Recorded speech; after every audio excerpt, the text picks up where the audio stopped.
Greetings. My name is Gabrielle Holston, and my background is in education, workforce development, and public administration. Through experiences as a classroom teacher, a program manager, and a policy fellow, I've seen firsthand how systems either open doors for students or create barriers to keep them from reaching their full potential. One initiative that I believe could significantly advance equity in my community is strengthening educational and workforce pathways for justice-involved youth. The issue is that many young people in juvenile detention do not have consistent access to education or job training, and when they re-enter society, they face even more barriers to success. This disproportionately affects youth of color, students from low-income backgrounds, and students with disabilities. Without adequate support, too many of these young people end up in a cycle of recidivism, unemployment, and long-term inequity. That cycle doesn't just harm them, it affects their families, their communities, and ultimately our society as a whole. Currently, the policy landscape is fragmented and broken. Schools and juvenile detention centers often operate in silos with little coordination between the two of them. Some programs exist like GED preparation or limited job training, but they are often underfunded, inconsistent, and not designed for long-term success. Policies vary from state to state and even county to county, which means outcomes depend on geography rather than on a young person's personal potential. There are several key stakeholders who need to be engaged in addressing this issue.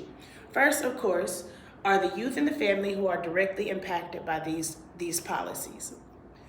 School districts have a responsibility to ensure educational continuity, while juvenile detention centers are charged with rehabilitation. Community nonprofits play an important role in providing mentorship and reentry support. Policymakers and legislators shape funding and oversight for these initiatives. And finally, employers and workforce boards are critical partners in creating real career pathways once youth are ready to re-enter society. To build support and advocate for change, I will focus on several strategies. First, coalition building, bringing together schools, justice systems, nonprofits, and employers to break down these silos and create and coordinate this approach. Second, storytelling and data, sharing powerful stories of young people who have been impacted alongside research showing that access to education and workforce programs reduce recidivism and increase long-term stability, not only for them, but for their family and our community. Third, I believe in starting a pilot program or starting with several pilot programs. By demonstrating success in one district or one county, we can generate evidence and momentum to scale up. With this evidence and momentum, it also not only builds trust within us, but it builds trust with our community, it builds trust with the young people, and it also builds trust with stakeholders. Finally, strong policy advocacy is essential. We need state-level policies that require educational continuity during detention and that provide dedicated funding for re-entry programs tied to workforce opportunities. Success will be measured in several ways.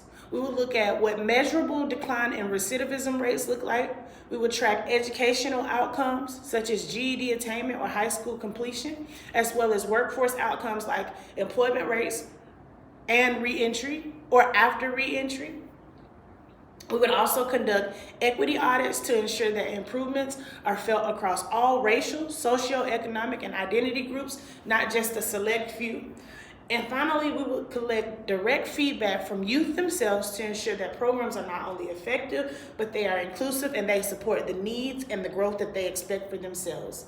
In closing, advancing equity means ensuring that opportunity is not defined by zip code, race, or past mistakes, but by aligning schools, juvenile systems, and policymakers, we can create second chances that help young people thrive and build stronger, more inclusive communities that are not only beneficial for them, but they are beneficial to making our society continue to work. I thank you for taking the time to listen to my video. Again, my name is Gabrielle Holston.